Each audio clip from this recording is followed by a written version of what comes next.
Olá, boa noite. O TV é um Esporte está de volta e trazemos mais uma novidade. Durante esse ano de 2020, o programa vai ser assim: cada uma na sua casa, um estilo livre. No programa de hoje, quem vai participar comigo é Letícia Medeiros e Juliana Lima. Muito bem-vindas, meninas. Obrigada, Inê. Boa noite. É muito bom estar de volta para esse programa, né? Mesmo que seja nesse formato, mas estava com saudade já. Boa noite, estou muito feliz de estar aqui com vocês nessa bancada diferente, mas o programa tá do jeitinho que a gente gosta, do jeitinho que a gente comenta. E além disso, a gente também vai receber um convidado muito especial no segundo bloco, que é o cientista social Thiago Mello. Ele vai conversar com a gente sobre as torcidas organizadas.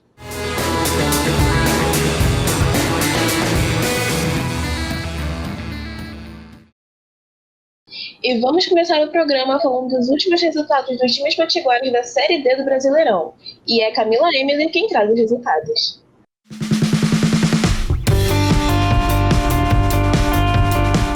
E aí, galera, tá começando o Giro Esportivo Potiguar. Vamos trazer as notícias dos times do nosso estado. O Marinho faz o cruzamento, a bola viaja, chegou de cabeça! Bom, vamos começar falando do América, que venceu pela primeira vez na Série D. Depois de 3 rodadas, o Alvirrubro desencantou. A vitória foi em cima do Afogados de Alagoas, na Arena das Dunas, por 3-1. Gols de Wallace Pernambuco, Rodinelli e André Krobel. Abriu do lado direito, André Krobel tem chance, vai pintar o terceiro! O Globo foi a Pernambuco enfrentar o Salgueiro.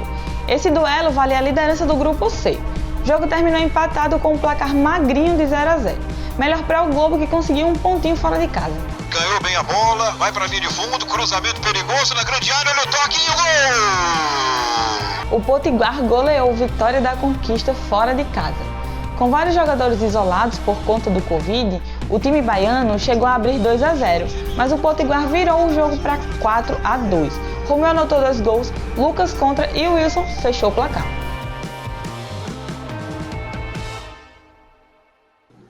Bom, gente, a próxima rodada vai ser de duelos entre os times potiguares. No sábado tem confronto entre o Globo e a América e no domingo, o Potiguar recebe o ABC. E agora é hora de dar um giro no mundo dos esportes, e dessa vez é Milka Moura quem traz as novidades. Oi, você aí de casa! Hoje nós separamos um top 5 dos assuntos esportivos que mais renderam essa semana. Vamos dar uma conferida? E na Ilha da Luta, no UFC, teve nocaute em 80 segundos e mais. Teve brasileiro realizando esse feito. Luigi Vendramini derrotou seu adversário Yensi Awari com tudo e tinha motivação para isso, hein? Luigi passou 2 anos afastado do octógono após uma lesão no joelho.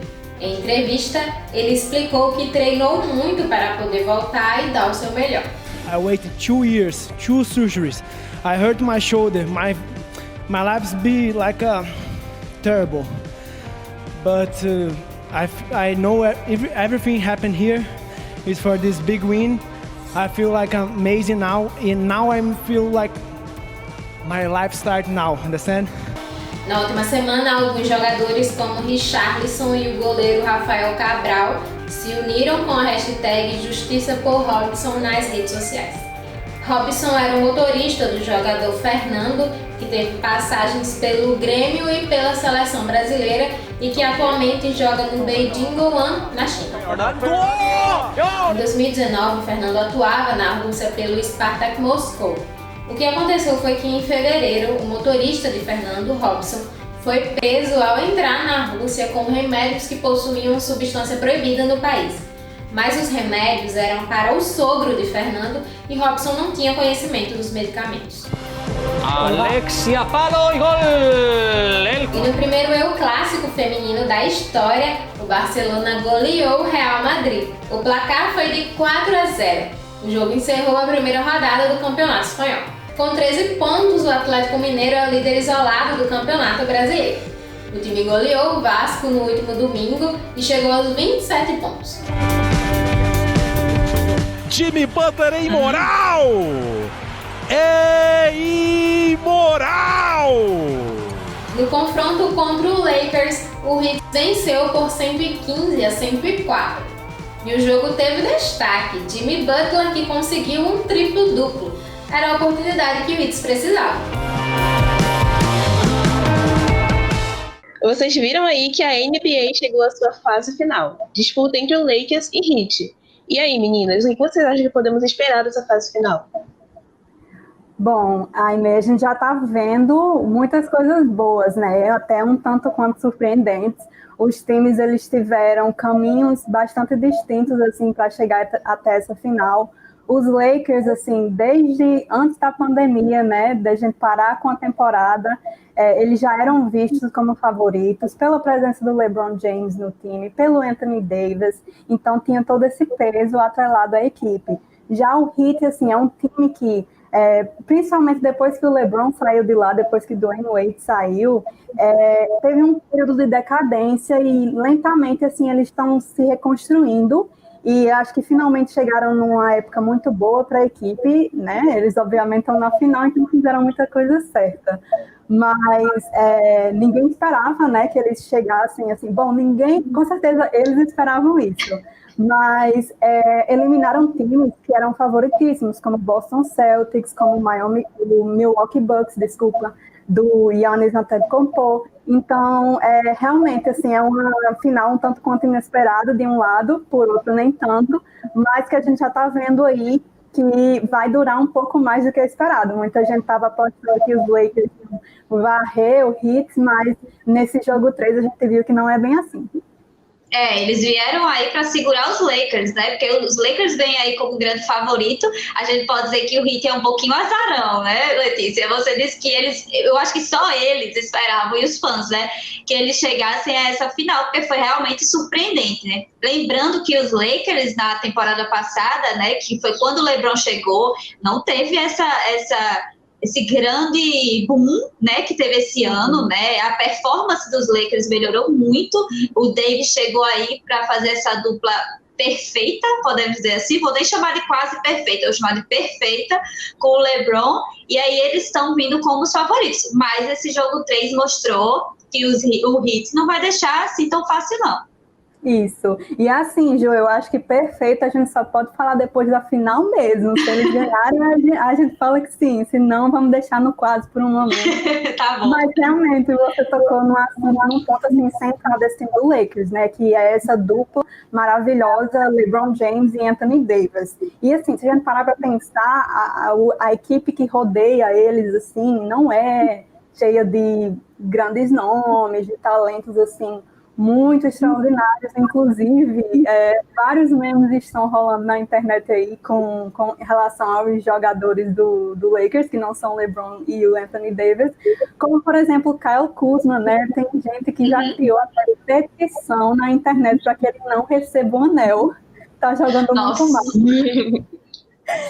E do Danny Green também, assim, o Kuzma, ele meio que se redimiu nesse jogo 3, ele marcou. E eu ia falar, junto com o Boris, né, eles aí entraram no quarto e conseguiram ali até deixar o jogo um pouco empatado. A gente vai falar até melhor desse jogo, mas deixou ali um pouco empatado, mas o Heat hitou,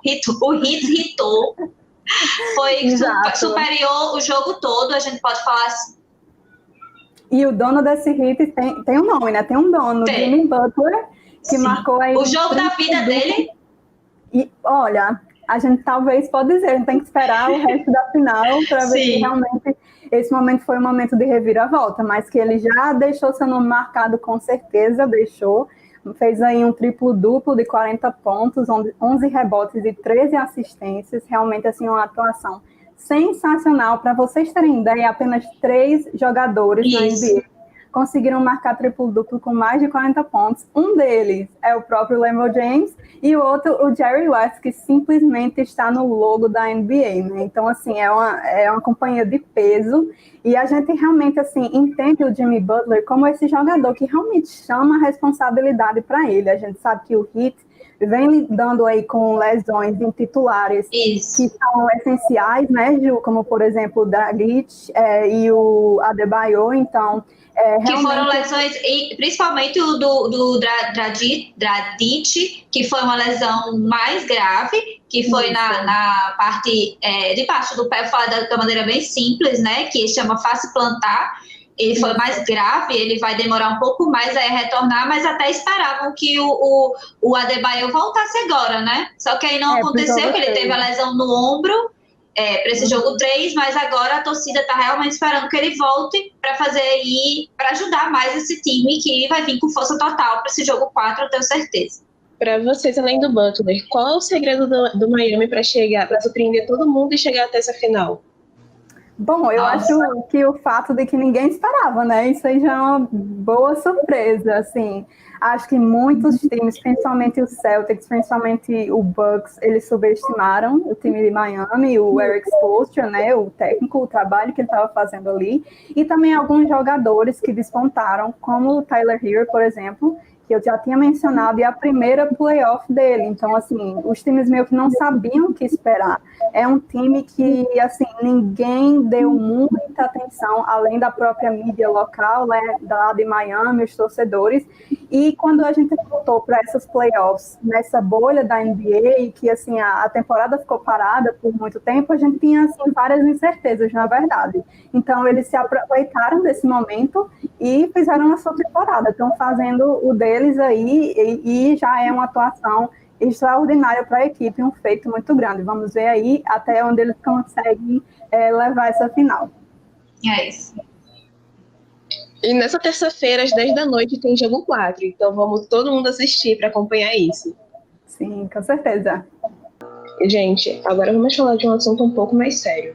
Em agosto do ano passado, o torcedor do Botafogo da Paraíba, Eduardo Feliciano, foi morto pela Polícia Militar do Rio Grande do Norte quando foi a Ceará Mirim assistir um jogo do seu time contra o Globo.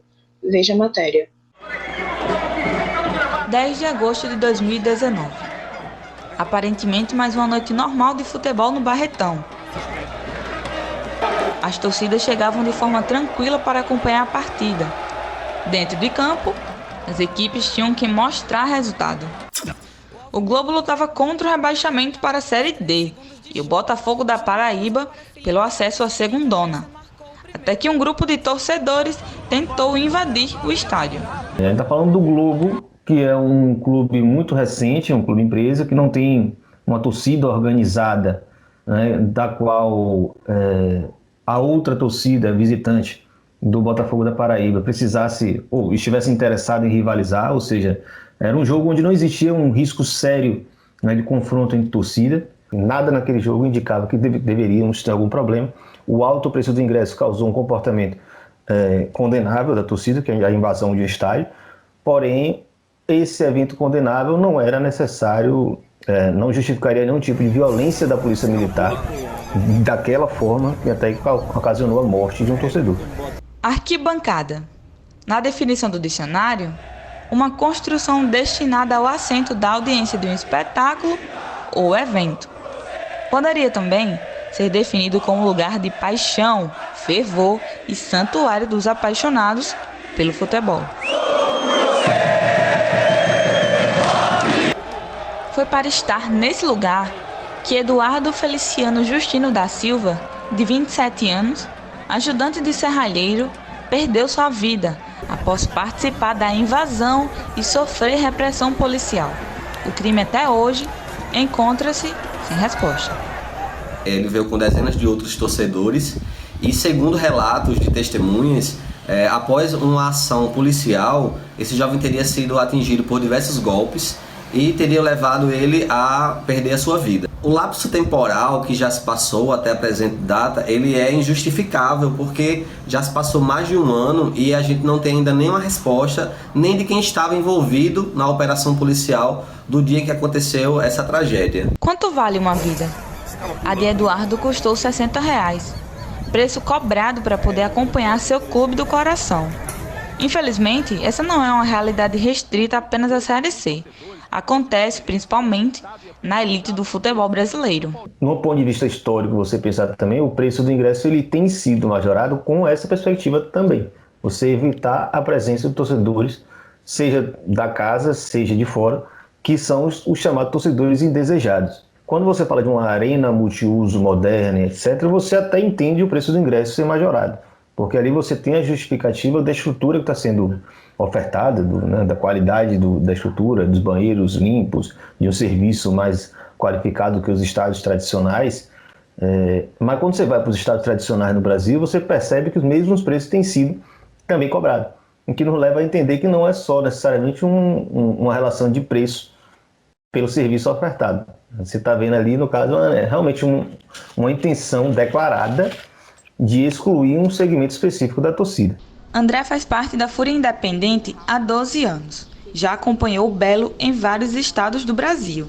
Com olhar de descrença, comenta nunca ter presenciado algo como o que aconteceu em Ceará Mirim. Eu nunca tenho vivenciado, nunca tinha visto um momento daquele. Acredito que a gente estava com 2 ônibus, eu acho, na base de 100 pessoas. Dessas 100, umas gente no momento ali já desistiu, disse que não queria mais. Porque viu, sentiu, né? A gente tem família, a gente sai, a gente quer voltar para casa, a gente quer voltar para nossa família. Esse argumento é uma coisa que é muito comum nos tempos de hoje, né? No mundo que a gente vive. Você é pobre, esse problema é seu, e eu preciso aumentar o preço de ingresso para tirar os violentos que são pobres como você. Então, se você está fora do estádio, me desculpe, mas isso é para o bem de todos. Então, o estádio agora vira um lugar de classe média alta e de pessoas ricas. Bandeirão, mosaico, papel picado. Toda essa festa perde o protagonismo quando o espetáculo fica por conta da violência. O futebol precisa tirar o peso desses acontecimentos das costas para respirar aliviado. E que se for para morrer, que seja de amor ao clube.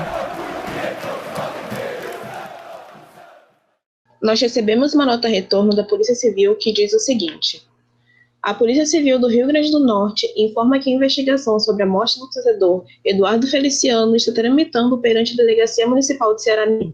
O inquérito foi em agosto de 2019, 2 dias após a morte da vítima. E no decorrer da apuração, mais de 38 pessoas foram ouvidas, incluindo familiares, integrantes de torcida organizada, policiais militares, enfermeiros e outras pessoas que estavam trabalhando no evento. No dia 27 de julho deste ano, foi feita a remessa dos autos do Poder Judiciário, tendo o inquérito policial retornando no dia 8 de setembro, para dar continuidade na investigação, que transcorre sob sigilo. E para a gente continuar falando sobre esse tema de torcidas organizadas, vamos falar agora com o Thiago Melo. Ele é cientista social e professor de sociologia. Seja muito bem-vindo, Thiago. Olá, boa noite a todos que acompanham o programa. Eu agradeço o convite e a participação para tratar de uma temática tão importante em nossa sociedade, que não está tão em xeque, em discussão no nosso cotidiano, né? Vamos começar com a primeira pergunta. Você pode dizer qual é a definição de torcedor? Porque existem diferentes maneiras de torcer, ou podemos dizer que o torcedor é um coletivo, que se comporta sempre de maneira semelhante? Torcedor, existem muitas definições nos campos de estudos acadêmicos, intelectuais, mas eu, como trabalho na minha dissertação e em outros estudos da área, eu vejo o torcedor interdependente, interrelacionado com a torcida, né?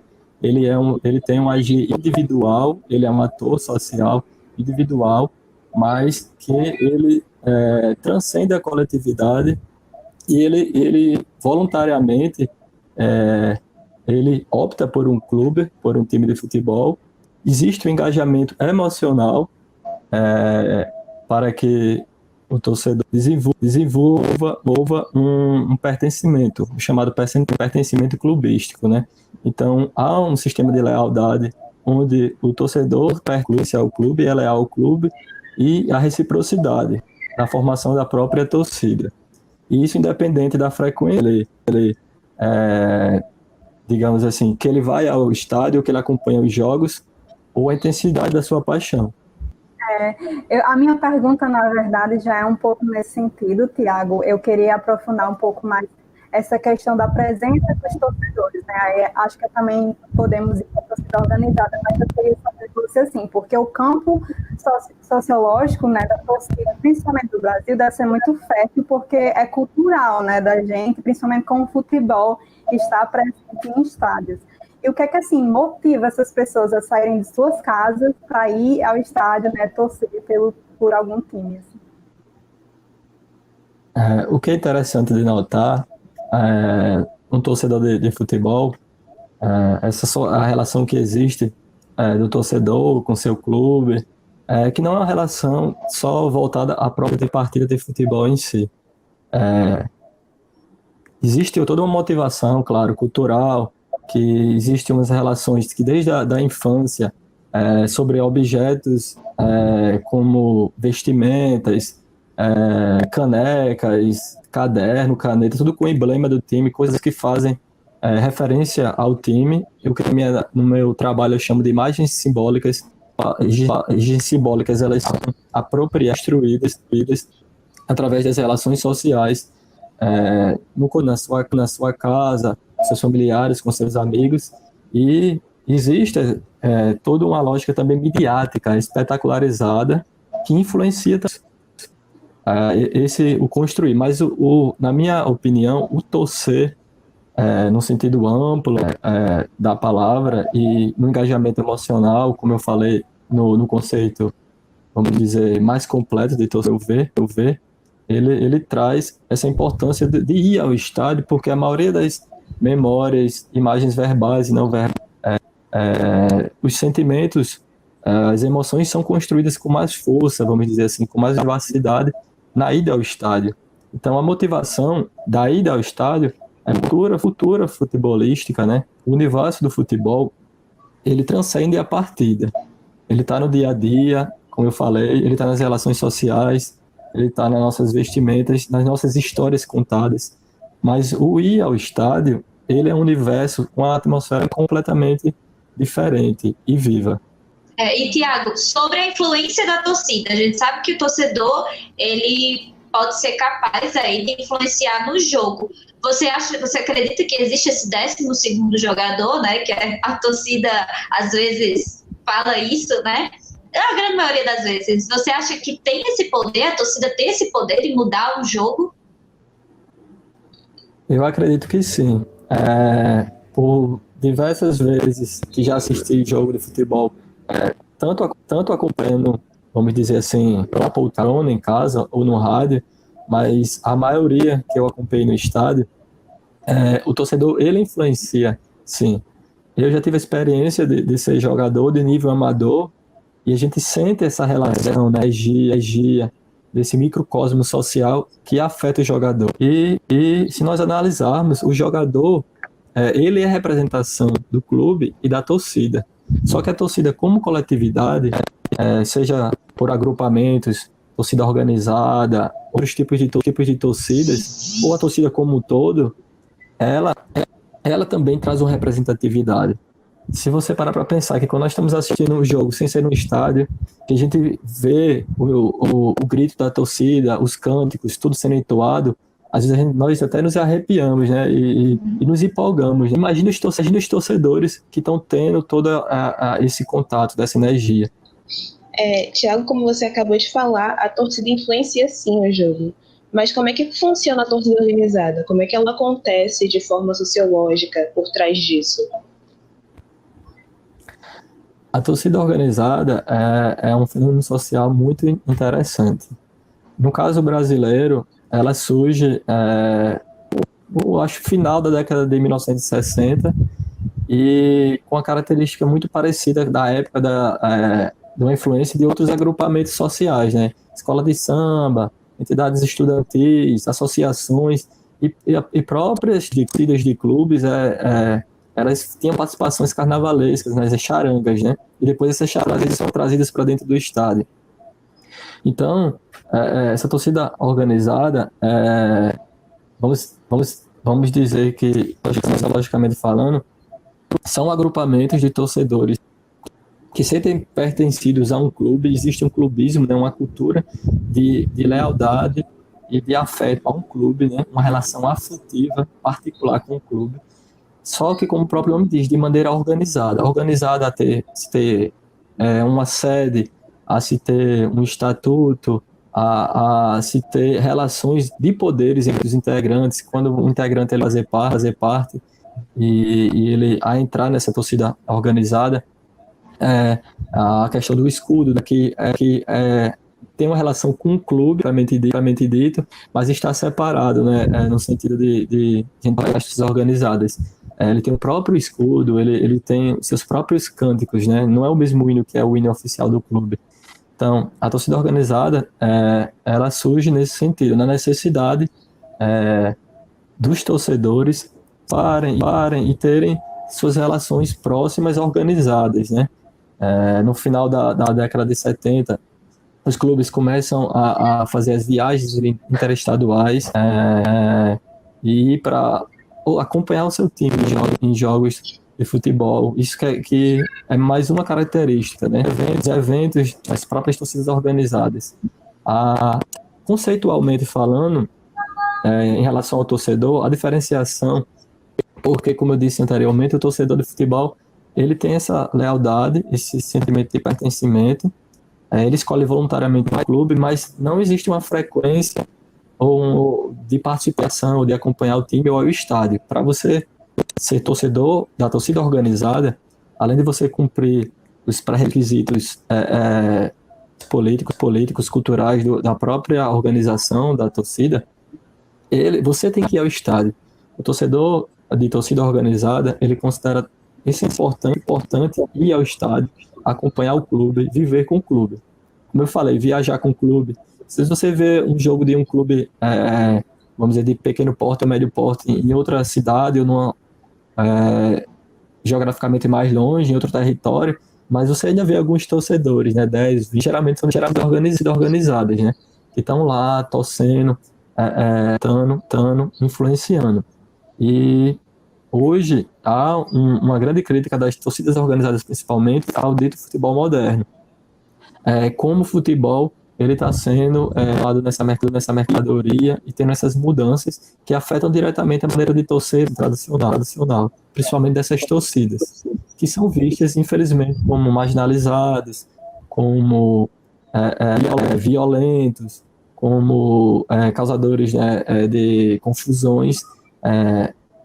Não justifica muitas ações que tem, não justifica as brigas que existem, mas no sentido sociológico, as torcidas organizadas não são esses seres totalmente de violência, que só vão buscar baderna e confusão, que é nesse estereótipo os torcedores de torcida organizada. Para alguns sociólogos que estudam, né, e outros pesquisadores, as torcidas organizadas, eles falam que muitas vezes isso é uma maneira da própria cultura da torcida organizada e ainda mais de uma resistência a esse futebol moderno. Futebol que cada vez mais, por se tornar hipermercantilizado, né, uma mercadoria total que visa o lucro, a publicidade, e a própria se transforma economicamente, socialmente, culturalmente e arquitetonicamente, como dos estádios e não só do clube, elas vamos dizer que tornam mais difícil o acesso ou afastam os torcedores organizados. Na própria organização física da partida, de estar em pé, de gritar, de pular, de dançar, de torcer. Sabemos que existe realmente as brigas, as rivalidades entre essas torcidas, chamadas facções, né, esses subgrupos, mas mediaticamente isso é colocado como um problema e generaliza, né, cria-se estereótipos, sem também ter o olhar do próprio torcedor organizado. Como você falou, o esporte, o futebol e a torcida é algo muito mais profundo, sociologicamente falando, do que a gente imaginava. Mas a nossa conversa está chegando ao fim, a gente não tem mais tempo. Então eu queria agradecer muito a sua participação, uma conversa muito rica, e também queria agradecer a participação dos nossos comentaristas, que é a Letícia e Juliana. E, enfim, eu gostaria também que você aí de casa seguisse as nossas redes sociais, que é TVURN no YouTube, TVU Esporte RN no Facebook e TVU Esporte no nosso Instagram. É isso, gente. Até a próxima semana. Beijo. Tchau.